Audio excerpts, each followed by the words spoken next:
Shalom, saudara dikasih Tuhan.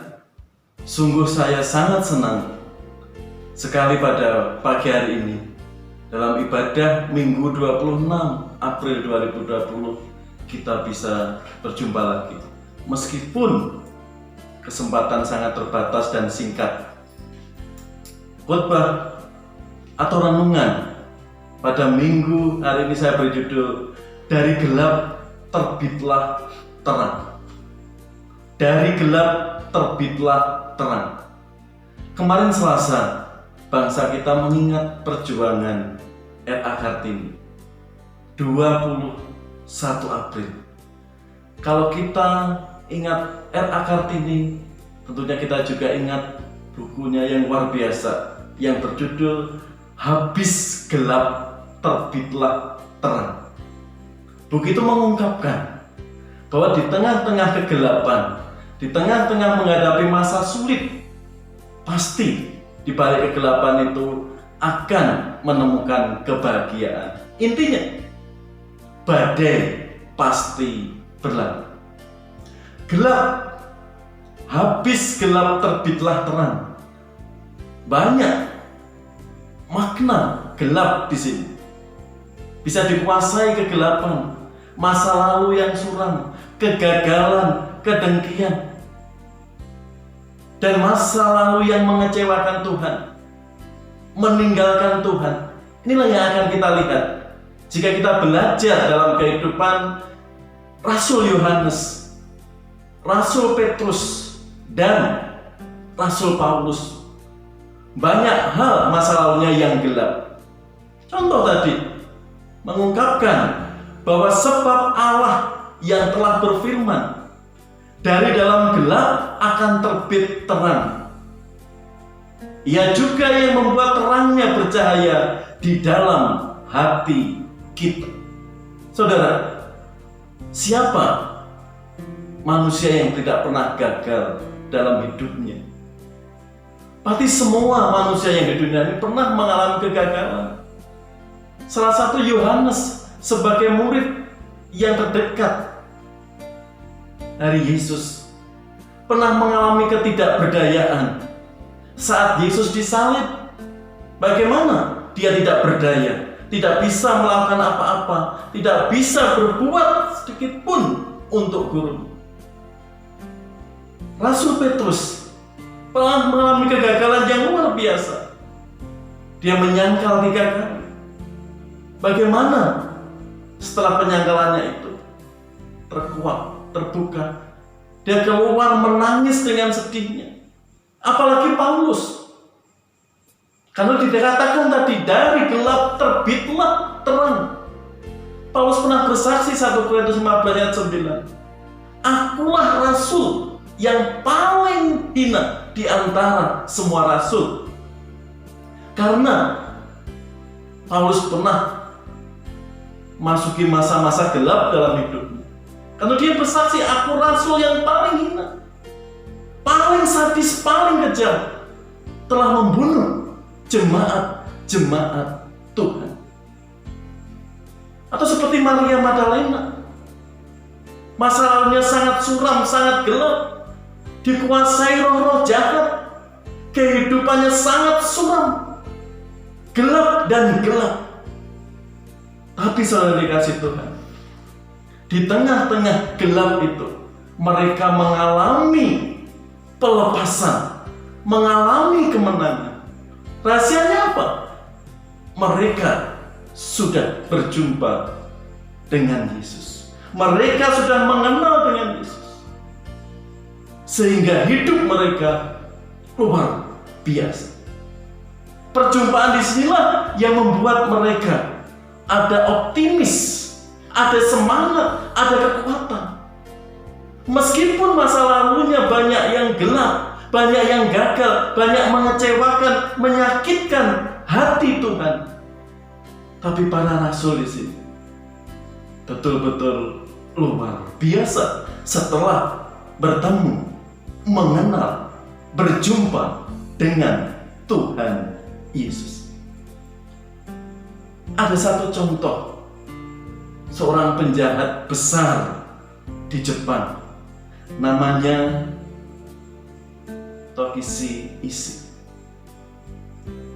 Penjahat ini sangat terkenal dan sangat sadis. Dia berkata, siapapun itu yang menghalangi maksud saya, tujuan saya, orang itu akan saya habis. Orang itu akan saya bunuh. Dia sudah memberi ancaman seperti itu.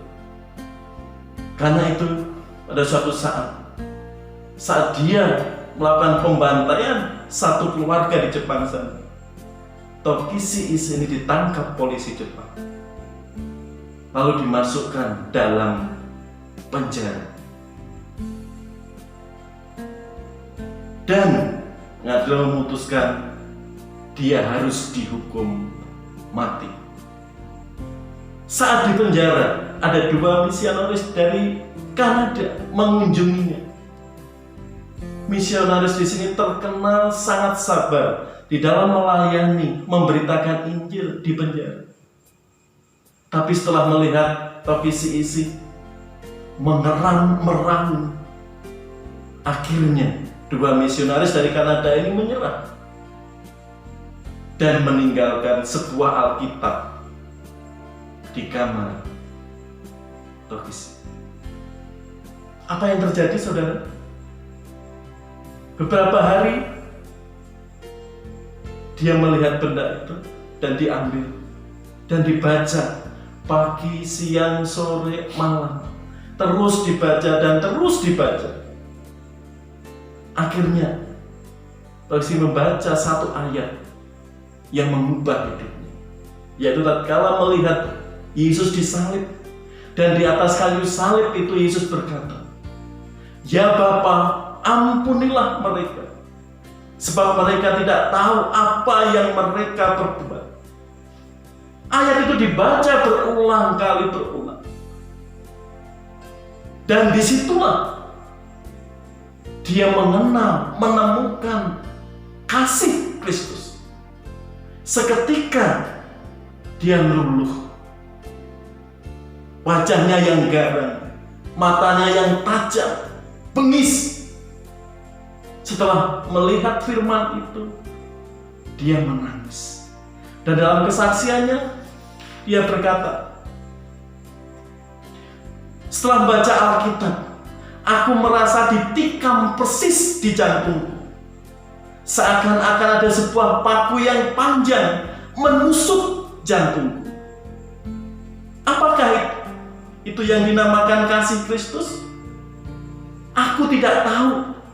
Yang aku tahu adalah sekarang aku percaya, dan hatiku yang keras ini sudah lunak. Di tengah-tengah keterbatasan, di tengah-tengah hidupnya di penjara, dia menemukan sukacita, dia menemukan kedamaian. Masa lalunya yang gelap berubah. Karena itu, dia juga menemukan ayat Yohanes 11:24. Kalau kamu percaya, kamu tidak akan mati lagi, kamu akan hidup. Di situ semakin membuat dia ada semangat, ada optimis. Meskipun tinggal di tempat yang terbatas, di dalam penjara yang pengap, tapi dia menemukan kedamaian, sukacita yang sejati di dalam hidupnya. Saudara dikasih Tuhan, bagaimana kita mengalami kuasa Kristus yang sudah bangkit, yang sudah menang, mengalahkan maut itu? Bagaimana itu bisa terjadi di tengah-tengah kehidupan kita? Di masa-masa gelap, masa-masa sulit seperti sekarang ini. Saudara, Paskah sudah terjadi. Yesus sudah bangkit. Pertanyaannya, mengapa masih banyak anak-anak Tuhan belum merasakan kuasa kebangkitan Kristus. Mengapa anak-anak Tuhan sering kalah dengan situasi dan keadaan? Bisa, alasan pertama, mungkin mereka tidak menyadari bahwa dirinya sudah di dalam terang Kristus, sehingga dia tetap ada di dalam kegelapan. Dia masih senang berkulut dengan hal-hal yang gelap, hal-hal yang mengecewakan Tuhan, hal-hal yang membuat dia itu tidak bisa melakukan itu. Oh, dosaku terlalu banyak Tuhan, saya nggak mungkin Engkau ampuni. Oh, masa laluku terlalu suram Tuhan, nggak mungkin. Apalagi seperti sekarang ini. Adakah mujizat Tuhan? Saya kena PHK. Bagaimana kehidupan keluarga saya? Saudara, kalau kegelapan terus mewarnai dan terus kita cari, pasti kuasa kebangkitan Yesus itu tidak akan kita rasakan, tidak akan kita alami. Atau kita belum seburuk seperti Paulus katakan, aku rasul yang paling hina, paling najis, paling jahat. Atau belum merasakan ketidakberdayaan seperti Yohanes, tidak bisa berbuat apa-apa untuk guru. Atau penyesalan yang sangat dalam seperti Petrus yang pernah mengecewakan guru. Atau pernah seperti Maria Magdalena. Saudara, biasanya orang akan menghargai hidupnya baik, kesehatannya baik, baru orang itu terjerumus dulu di tengah-tengah hidupnya yang gelap, hidupnya yang sulit. Contoh, saya tidak akan merokok lagi karena paru-paruku sudah berlubang. Karena itu dia berkomitmen menghargai kesehatannya, menghargai hidupnya. Apakah kita harus menunggu seperti itu dulu? Terjerumus dulu baru sadar, menghargai sehat itu mahal. Saudara yang dikasihi Tuhan, tentunya tidak. Tentunya kita tidak ingin seperti masa lalunya Petrus, Yohanes, Paulus, Maria Magdalena. Baru sadar tapi menunggu jatuh dulu, jauh dulu dari Tuhan. Hidup yang terkungkung kegelapan. Tentunya tidak ingin kita seperti itu. Karena pada hari ini, di mana kita masih melihat hari-hari Paskah pada saat ini, kita merasakan kasih kuasa Kristus. Kita nggak usah mengalami masa lalu dulu yang pahit, sakit dulu yang luar biasa, terjerumus dalam jurang dulu yang paling dalam. Seperti Paulus, seperti Petrus, seperti Yohanes, seperti Maria, nggak usah. Apa yang sudah ada di depan kita, di mata kita, mari kita kuat di dalam Tuhan. Bagaimana Pak caranya? Mungkin dulu kita menjadi orang yang susah mengampuni, susah mengasihi. Tapi setelah mengenal Tuhan, kita bisa mengasihi. Kita bisa mendoakan saudara-saudara kita, bahkan orang-orang yang mengecewakan. Dulu kalau diputus pacar itu, waduh, dunia seakan kiamat.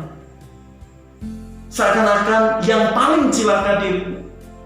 Tapi setelah mengalami kuasa kebangkitan Kristus, setelah mengenal Yesus, aku harus lebih kuat. Mungkin dia belum jodohku, mindsetnya sudah berbeda. Dulu berkat itu dilihat, diukur dengan uang, dengan harta. Kesuksesan, kebahagiaan diukur dengan materi. Tapi setelah mengenal Yesus, bahwa kita bisa melihat kemurahan Tuhan. Kita bisa melalui setiap kesulitan itu berkat. Atau sekarang ini, saudara sedang di PHK, sedang ada kesusahan. Janganlah menyalahkan kanan kiri, keluarga, teman. Tapi semakin mungkin Tuhan punya rencana lain. Mungkin Tuhan akan menunjukkan pekerjaan yang lain. Itu kalimat-kalimat olah pikir bagaimana hal yang positif akan membangun. Atau dulu berdoa, Tuhan penuhi diri saya, kebutuhan saya, keinginan saya. Tapi setelah mengenal Kristus, kita bisa mengenal Allah secara utuh. Tuhan, biarlah semua yang saya mohonkan, saya doakan menjadi kehendak-Mu, bukan kehendak. Saudara yang dikasihi Tuhan, pentingnya mengalami perjumpaan dengan Kristus, sehingga mindset kita, pola pikir kita betul-betul dikehendaki Tuhan. Dulu ikut pelayanan karena ada si A, karena ada si B, karena doinya di situ, karena pacarnya ada di situ. Tatkala pacarnya nggak ada, tatkala pacarnya pergi, pelayanannya off, pelayanannya berhenti. Dulu ingin melayani karena ada ini, ada itu, dan sebagainya, bukan karena Yesus sudah melayani, bukan karena Yesus sudah berkorban untuk. Mari saudara dikasih Tuhan, pola pikir yang benar kita arahkan untuk Tuhan, karena Tuhan akan memberkati kita.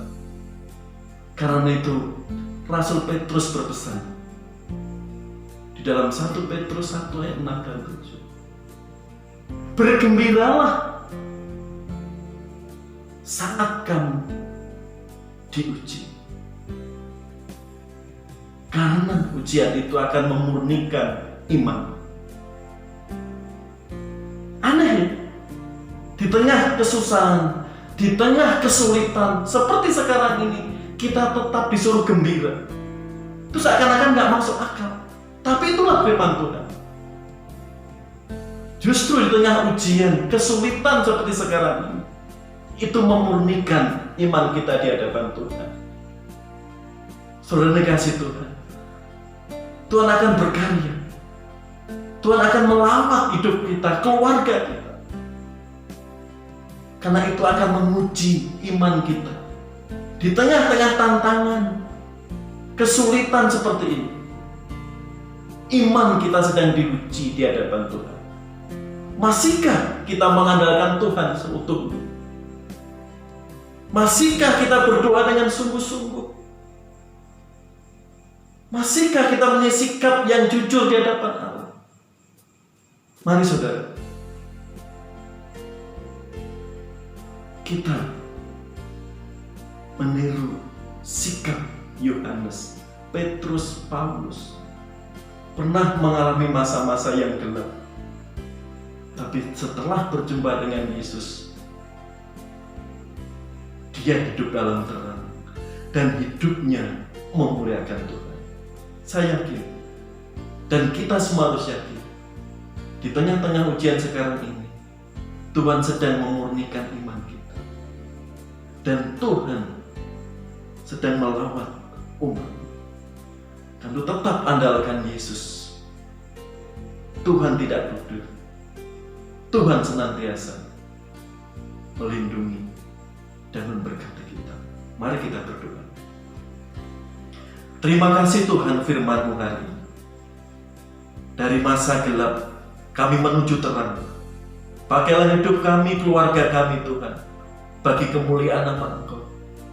Biarlah kami memandang kuasa-Mu, bukan memandang kesulitan sekarang ini, kesusahan, tapi memandang kuasa Yesus Kristus yang mampu melepaskan kami, menguatkan kami, bahkan memberkati kami dalam setiap langkah dan hidup kami. Terima kasih Yesus, berkat-Mu turun bagi kami, umat-Mu, hari lepas hari. Haleluya. Amin.